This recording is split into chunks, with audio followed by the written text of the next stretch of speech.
गांव में कई सालों से फूल बेचने का काम कर रहा था। उनके घर के बाहर एक बहुत ही सुंदर बगीचा था। गंगाराम की पत्नी सावित्री उस बगीचे का बहुत ही अच्छे से ख्याल रखती थी और उसकी मेहनत का ही फल था कि वो बगीचा हर वक्त रंग बिरंगे और बहुत सारे फूलों से भरा रहता था। आप इतनी जल्दी आ गए? अभी तो शाम भी नहीं हुई। तो क्या करता, सारा दिन धूप में खड़ा रहता क्या? उससे भी कुछ नहीं होता। अब कौन खरीदेगा इन फूलों को? कोई इन्हें खरीदेगा तो तब जब आप इन्हें बेचने की कोशिश करोगे। अब ये सारे फूल सुबह तक मुरझा जाएंगे और किसी काम के नहीं रहेंगे। सावित्री, तू समझ नहीं रही है। अब गांव में लोग बदल गए हैं। अब किसी को ना तो सजावट के लिए ताजे फूल चाहिए और ना ही पूजा में चढ़ाने के लिए। मैं बोल रहा हूँ, अब कुछ और धंधे के बारे में सोचना चाहिए हमें। कोई नया काम शुरू करने के लिए पैसे भी तो नहीं है हमारे पास। ले देकर बस यही फूल हैं, इनके अलावा और कुछ भी नहीं।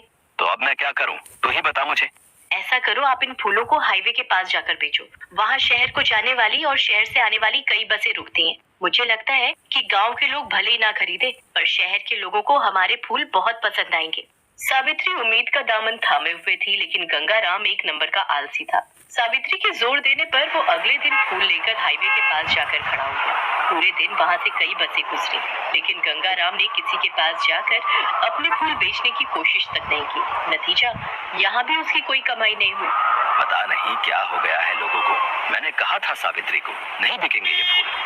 शाम हो चुकी थी और धीरे धीरे अंधेरा होने लगा था। गंगाराम वहाँ बिल्कुल अकेला था। वो घर की तरफ जा ही रहा था कि तभी उसे पास ही कुछ हलचल सुनाई दी। उसने फौरन पलटकर देखा तो वहाँ पर एक एटीएम था, जिसके अंदर रखी मशीन को दो लोग खोलने की कोशिश कर रहे थे। ए, क्या कर रहे हो? रुक जाओ, रुको, अभी पुलिस को बुलाता हूँ मैं, रुको तुम। ये देखकर वो दोनों लड़के वहाँ से भाग निकले। वो लड़के एटीएम मशीन का एक हिस्सा खोल चुके थे। ये देखकर गंगाराम फौरन एटीएम मशीन के पास गया और उसने उस मशीन के अंदर झांकने की कोशिश की। ये क्या, लगता है मेरी किस्मत ही फूटी है। इतना अच्छा मौका था, लेकिन इस मशीन में तो एक फूटी कौड़ी भी नहीं है। कोई फायदा नहीं, ना इस मशीन का और ना इन फूलों का। अब इन्हें घर ले जाकर भी क्या करूंगा। गंगाराम ने गुस्से में आकर अपने सारे फूल उस एटीएम मशीन के टूटे हिस्से से अंदर डाल दिए। ऐसा करते ही एटीएम मशीन हिलने लगी और उसमें से एक एक करके कई नोट बाहर निकलने लगे। ये तो पैसे हैं, वो भी इतने सारे। ये तो कमाल ही हो गया। गंगाराम बिना देर किए सारे नोट समेटने लगा। फिर अचानक उसे कुछ ख्याल आया और वो एटीएम के चारों तरफ देखने लगा। क्या ढूंढ रहे हो? फिक्र मत करो, यहाँ कोई कैमरा नहीं है। कौन है? सामने आओ। ये कौन बोला अभी? यहाँ तुम्हारे और मेरे अलावा और कोई नहीं है। ये मैं हूँ, तुम्हारे सामने खड़ी एटीएम मशीन। क्या? पर तुम बोल कैसे सकती हो? ये सवाल जरा पेचीदा है, लेकिन इसका जवाब सीधा सा है। मैं एक जादुई एटीएम मशीन हूँ। क्या कहा? जादुई मशीन? पर मैं कैसे मान लूं? तुम साबित करो। तो फिर ठीक है, तुम मेरे अंदर कुछ और फूल डालो और मैं उनके बदले तुम्हें पैसे दूंगी। गंगाराम के पास मशीन के अंदर डालने के लिए अब एक भी फूल नहीं बचा था, लेकिन उसे उस एटीएम मशीन को तो आजमाना ही था। वो फौरन एटीएम से बाहर आया और पास ही उगी एक झाड़ी से दो जंगली फूल तोड़ कर ले आया। उन फूलों को एटीएम मशीन में डालते ही उसमें से फिर दो नोट बाहर निकले। अरे, ये तो कमाल हो गया। क्या मैं तुम्हें अपने साथ ले चलूं? अपने घर? वहाँ बहुत सारे फूल हैं, लाल, पीले, नीले, गुलाबी, बहुत सारे। नहीं, अब इतना भी मत उड़ो तुम। अगर मुझे अपने घर लेकर जाओगे तो सीधे जेल के अंदर डाल दिए जाओगे। अभी चुपचाप घर जाओ और कल फिर आना। गंगाराम के साथ जो कुछ हो रहा था वो उसकी समझ से परे था, लेकिन फिर भी वो बहुत खुश था। उसने घर पहुंचते ही उस जादुई एटीएम मशीन के बारे में अपनी पत्नी सावित्री को सब कुछ बता दिया।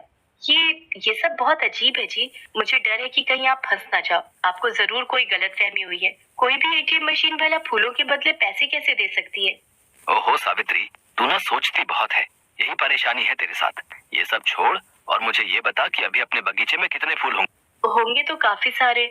बहुत बढ़िया, तो चल मेरे साथ, सारे फूल तोड़ कर ले आते हैं। अरे पर अभी तो अंधेरा हो गया है। दिन छिपने के बाद कोई फूल नहीं तोड़ना चाहिए। भूल गए क्या? जब फूलों के बदले इतने पैसे मिल रहे हो तो जब चाहे तब तोड़ो, समझी? गंगाराम की जिद के आगे सावित्री को झुकना पड़ा। उन दोनों ने मिलकर एक रात में ही बगीचे के सारे फूल तोड़ लिए और फिर अगले दिन वो पहले से 4 गुना फूल लेकर उस हाईवे पर पहुंच गए। इत्तेफाक से उस दिन कई ग्राहक उसके पास आए जो उससे फूल खरीदना चाहते थे, लेकिन गंगाराम ने एक भी फूल किसी को नहीं बेचा। उसे तो बस शाम होने का इंतजार था। लगता है ये वक्त सही है। आसपास कोई भी नहीं है। चलो, इन फूलों को पैसों में बदलने का वक्त आ गया है। गंगाराम एक बार फिर एटीएम के अंदर गया। लेकिन इस बार एटीएम मशीन पहले से खुली हुई नहीं थी। ये देखकर गंगाराम कुछ घबराया, लेकिन फिर उसने हिम्मत करके एटीएम मशीन को खोलने की कोशिश की। मशीन का एक हिस्सा खुलते ही उसने मशीन के अंदर फूल डालने शुरू किए। उसके ऐसा करते ही एटीएम मशीन में कुछ हलचल सी होने लगी। अरे ये क्या कर रहे हो? आज मुझे फूल नहीं चाहिए, बंद करो। उन फूलों को मत डालो मेरे अंदर। है क्या मतलब कि फूल नहीं चाहिए तुम्हें? कल इन्हीं फूलों के बदले तो तुमने मुझे पैसे दिए थे, तो आज क्या हो गया? मेरा मन बदल गया है और क्या। तुम ही बताओ, क्या तुम हर रोज एक ही तरह का खाना खाते हो क्या? आज मुझे पत्ते चाहिए। हाँ, हरे हरे एकदम ताजे और रसीले पत्ते। जितने पत्ते लाओगे उतने नोट ले जाना मुझसे। उस एटीएम मशीन की बात सुनकर गंगाराम को गुस्सा तो आया, लेकिन फिर भी उसने खुद पर काबू रखा और फौरन एटीएम के बाहर आकर पास के जंगल में चला गया। उसने कुछ ही देर में वहां से काफी सारे पत्ते इकट्ठे कर लिए और फिर उन्हें ले जाकर एटीएम मशीन में डाल दिया। ऐसा करते ही एटीएम मशीन से एक बार फिर नोटों की बारिश होने लगी। गंगाराम ने उस एटीएम मशीन से कहा, इन पैसों के लिए तुम्हारा शुक्रिया, पर सुनो, कल तुम्हें क्या चाहिए होगा ये पहले से ही बता दो।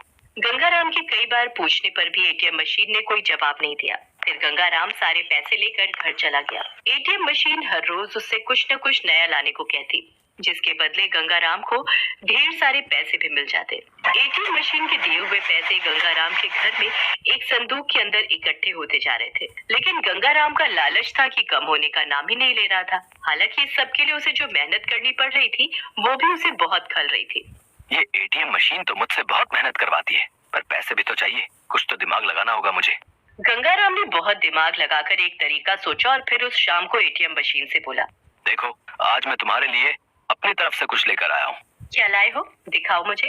ये तो रही, इस थैले में ढेर सारी हवा है। तुमने इससे पहले इस हवा के जैसा स्वाद नहीं चखा होगा। अरे ये लो, मैंने ये सारी हवा तुम्हारे अंदर डाल दी। लाओ, अब मुझे मेरे पैसे दे दो। तो आखिरकार लालच ने मेहनत को हरा ही दिया। ठीक है, मैंने तुम्हारी हवा रख ली, अब तुम मेरे ये नोट रखो। एटीएम मशीन के ऐसा कहते ही एक बार फिर नोट निकलने शुरू हो गए, लेकिन इस बार वो नोट बहुत अलग थे। असल में वो सिर्फ कागज के टुकड़े ही थे जिन पर कुछ भी छपा हुआ नहीं था। ये देखकर गंगाराम गुस्से से लाल हो गया। उसने एटीएम मशीन को बहुत बुरा भला कहा, लेकिन एटीएम मशीन से फिर कोई आवाज नहीं आई। वहां अचानक ही तेज सायरन बजने लगा। ये सब देखकर गंगाराम ने भागने की कोशिश की, लेकिन वो पुलिस वालों के हत्थे चढ़ ही गया।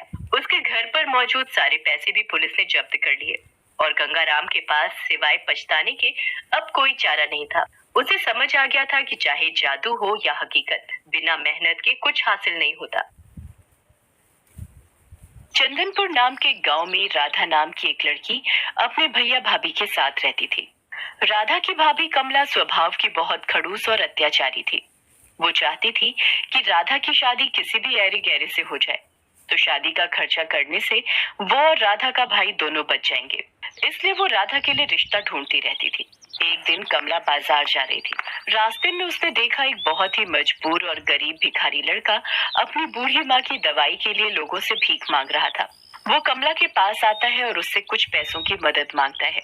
मेरी मदद करो, मेरी माँ बहुत बीमार है और मेरे पास उनके इलाज के लिए बिल्कुल भी पैसे नहीं है। मैंने बहुत लोगों से काम मांगा, पर कोई भी मुझे काम नहीं देता। मेरी मदद कर दो, आपकी बहुत मेहरबानी होगी। ये भिखारी लड़का मेरे बहुत काम का है। अगर मैं इस भिखारी से राधा की शादी कर दूं, तो हम उस आफत से छुटकारा पालेंगे और हमें 1 रुपया भी राधा की शादी में लगाना नहीं पड़ेगा और हमारे सिर से बला टल जाएगी। फिर हम पति पत्नी आराम से रह सकेंगे। मैं तुम्हें पैसे दे सकती हूँ, पर तुम्हें मेरे लिए काम करना होगा। आप जो कहोगे मैं करूँगा, पर इस वक्त मेरी माँ के इलाज के लिए मुझे पैसे दे दो। कमला उस लड़के को कुछ पैसे दे देती है और घर आ जाती है। अगले दिन राधा का भाई योगेश काम पर जा रहा था। तभी वो योगेश से बोली, योगेश, मैंने अपनी राधा के लिए एक बहुत ही अच्छे लड़के का रिश्ता देखा है। अगर तुम हाँ कहो तो मैं उस लड़के को आज ही घर पर बुला लेती हूँ। पर कमला, लड़का कैसा है, क्या करता है, कैसा खानदान है? हमें ये सब भी तो देखना पड़ेगा कि नहीं? बस आ गई ना वही बात तुम्हारे दिमाग में। तुम तो सोचते हो कि मैं कमला की भाभी हूँ। माँ होती तो वो उसके लिए अच्छा रिश्ता ढूंढ कर लाती। रहने दो, तुम तो मुझे अपना समझते ही नहीं हो। भला मैं अपनी राधा के लिए कोई गलत रिश्ता ढूंढ कर थोड़ी ना लाऊंगी। नहीं, मेरा मतलब वो नहीं था। अच्छा ठीक है, शाम को तुम लड़के को घर पर बुला लो, मैं जल्दी घर आ जाऊंगा। है? कमला जिस लड़के को घर पर बुलाती है वो कोई और नहीं बल्कि वही भिखारी लड़का था, जिसकी मदद उसने बाजार में की थी। उस लड़के का नाम सोहन था। ये सारी युक्ति कमला की ही थी। उसने सोहन को अच्छे कपड़े खरीदने के लिए पैसे दे दिए थे ताकि वो देखने में अच्छे खानदान का लगे। सोहन तैयार होकर घर आ जाता है।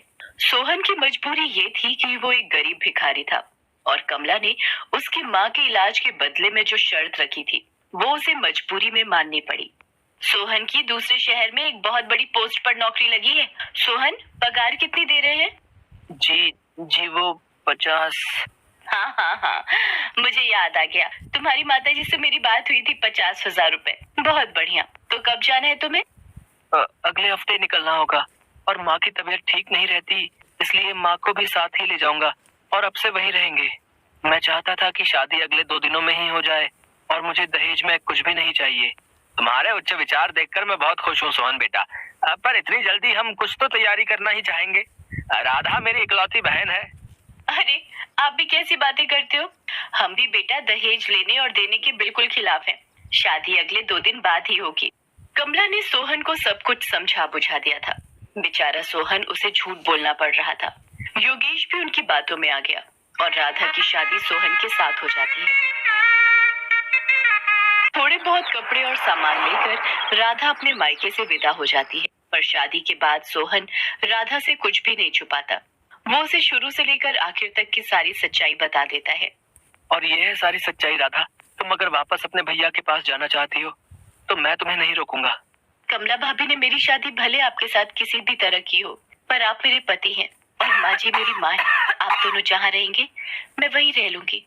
मैं वापस जाकर अपने भैया को और कष्ट नहीं देना चाहती। राधा सोहन और उसकी माँ के साथ दूसरे गांव के लिए चल पड़ती है। राधा के पास जो थोड़े बहुत पैसे थे वो खर्च हो गए। सोहन और राधा मिलकर गांव के पास ही एक झोपड़ी तैयार कर लेते हैं और राधा अपनी सास और सोहन के साथ उस झोपड़ी में रहने लगती है। सोहन के पास कोई काम नहीं था, इसलिए वो राधा के साथ मिलकर जंगल से लकड़ियां काट कर लाता था और उसी को बेचकर वे गुजारा करते थे। एक दिन सोहन और राधा जंगल में लकड़ियां काटने गए हुए थे। अचानक बहुत तेज मूसलाधार बारिश हो गई। वो दोनों कुछ देर जंगल में ही रुक गए। तभी उन्हें किसी के कराहने की आवाज आती है। वो दोनों देखते हैं एक गहरे गड्ढे में एक बूढ़ा व्यक्ति गिरा हुआ है और बहुत ही कमजोर हालत में है। राधा और सोहन किसी तरह से उस बूढ़े व्यक्ति को गड्ढे में से बाहर निकालते हैं और अपनी झोपड़ी में ले जाते हैं और उस बूढ़े व्यक्ति की बहुत सेवा करते हैं। अगले दिन बूढ़े व्यक्ति को होश आता है। तुम दोनों ने मेरी जान बचाकर मेरे ऊपर बहुत बड़ा एहसान किया है। मैं पेशे से एक जादूगर हूँ। जंगल के रास्ते घर जा रहा था। गड्ढा झाड़ियों से ढका हुआ था। शायद किसी ने जंगली जानवर को पकड़ने के लिए ही वो गड्ढा खोदा था। पता नहीं, शायद बारिश में नजर नहीं आया और मैं उस गड्ढे में गिर गया। तुम दोनों वहां नहीं आते तो मैं शायद बच भी नहीं पाता। बाबा, ये गरम गरम हल्दी वाला दूध पी लीजिए। अच्छा, तुम सब यहाँ रहते हो? सोहन उस बूढ़े जादूगर को अपनी सारी बात बताता है। अब तुम सबको परेशान होने की कोई जरूरत नहीं है। आज से ये झोपड़ी एक जादुई आलीशान झोपड़ी में बदल जाएगी और तुम जो कुछ भी मांगोगे वो पल भर में पूरा हो जाएगा। इतना कहकर वो बूढ़ा जादूगर वहां से चला गया और उनकी वो झोपड़ी आलीशान बन गई। अब राधा, सोहन और उसकी माँ आराम से उस आलीशान झोपड़ी में रहने लगे। उनके पास किसी भी चीज की कोई कमी नहीं थी। राधा, सचमुच तुम हमारे लिए लक्ष्मी रूप में आई हो। तुम्हारे आते ही हमारे सारे दुख दूर हो गए। माँ जी, मैं चाहती हूँ मैं कुछ दिनों के लिए भैया भाभी से मिलाऊं।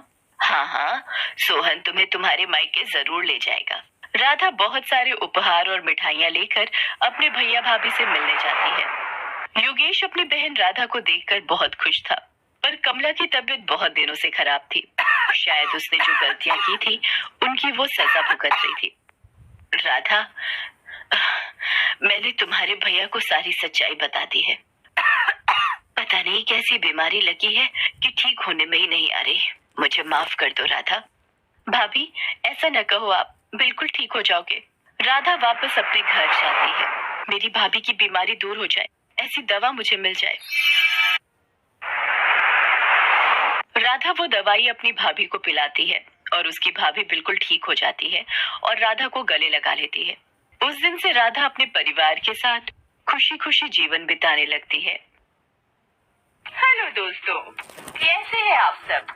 हमारे हमारी कहानियाँ देखने के लिए हमारे चैनल को सब्सक्राइब कीजिए और हाँ, बेल आइकॉन पर क्लिक करना मत भूलिएगा।